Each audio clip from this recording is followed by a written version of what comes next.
Jangan selalu datang sama Tuhan itu untuk kepentingan. Karena punya kepentingan. Tuhan, aku butuh ini. Tuhan berkati aku butuh pasangan hidup. Tuhan sembuhkan aku. Tuhan, aku butuh berkat. Tuhan, aku pengen punya rumah. Kita selalu datang sama Tuhan dengan kepentingan kita. Padahal harusnya kita datang mencari kepentingan Tuhan. Apa sih yang Tuhan mau dari hidup saya? Saya selalu nanya Tuhan itu, what do you want me to do, Lord? Datang buat tujuan Tuhan dalam hidup kita. Apa yang Tuhan mau kita buat untuk orang lain.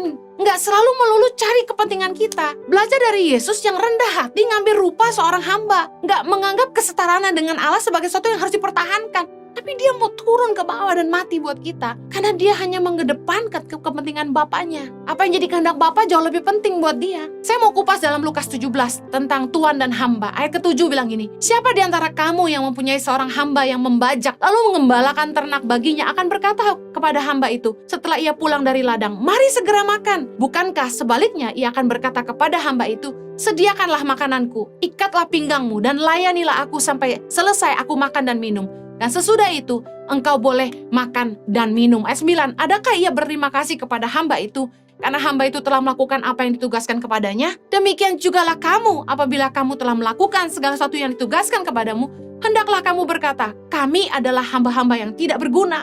Kami hanya melakukan apa yang harus kami lakukan. Dengar baik, kalau kita melakukan kehendak Bapa dalam hidup kita, kita taat melakukan firman Tuhan, kita melayani Tuhan, kita ambil bagian dalam pelayanan di gereja, kita menabur bagi orang susah. Dengar baik, Tuhan gak utang apa-apa sama kita. Jangan pernah bargaining sama Tuhan. Aku lakukan ini loh, Tuhan lakukan apa? Aku lakukan ini loh, aku lakukan ini ya, asal Tuhan lakukan itu. Tidak pantas. Ibaratnya gini, saya punya orang yang bekerja kepada saya di rumah. Saya gaji dia, dan dia kerja buat saya. Masa setelah dia kerja dia bilang gini, oke, sekarang apa yang saya bisa dapat? Kan gak pantas. Seorang hamba melayani tuannya, itu sudah kewajibannya. Bukankah Tuhan udah kasih kita nafas?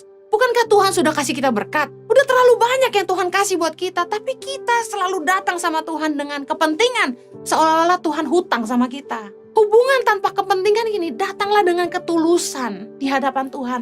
Miliki hati hamba, bukan untuk melayani kehendak kita, tapi kita harus melayani kehendaknya dalam hidup kita. Apa sih yang Tuhan mau buat kita? Tahu nggak kenapa kita sering kecewa? Karena kita nggak melayani dengan hati hamba. Kita datang dengan berbagai kepentingan, kita cari penghargaan, kita ingin dikasih posisi, kita ingin dihargai.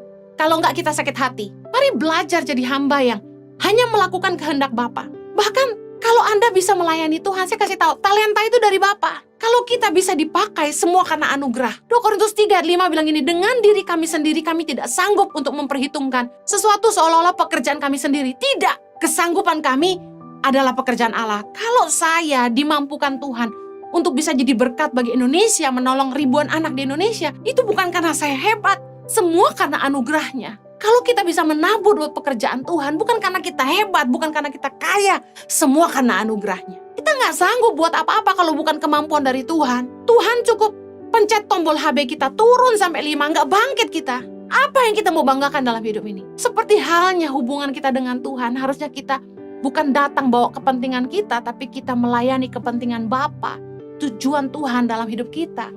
Kita tanya sama Dia apa yang kita harus lakukan buat Dia, seperti Yesus merendahkan dirinya, hanya menghidupi kehendak Bapaknya.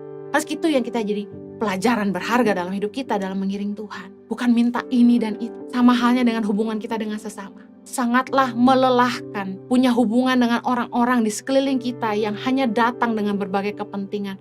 Mari hadirlah dalam komunitas, dalam gereja, dalam pelayanan. Bukan untuk cari posisi, bukan untuk minta dihargai, bukan untuk punya kepentingan, cari keuntungan.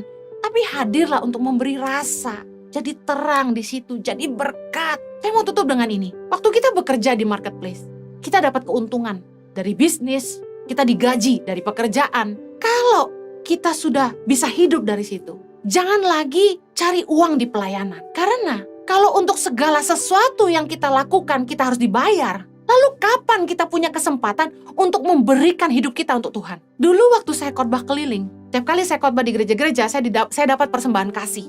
Bagi saya, maaf, itu pekerjaan. Karena saya dibayar untuk itu. Tapi ketika saya menolong anak-anak tidak mampu di pelosok Indonesia, bagi saya itu pelayanan. Kenapa? Karena Tangan Pengharapan tidak gaji saya. Tidak selalu semua tentang uang. Kalau untuk segala sesuatu yang kita lakukan, kita harus dapat uang. Lalu apa yang bisa kita persembahkan kepada Tuhan? Mari miliki hati yang tulus dalam hubungan. Jangan selalu bawa kepentingan, jangan selalu bawa tuntutan. Datanglah dengan hati hamba yang hanya rindu melayani Tuhan.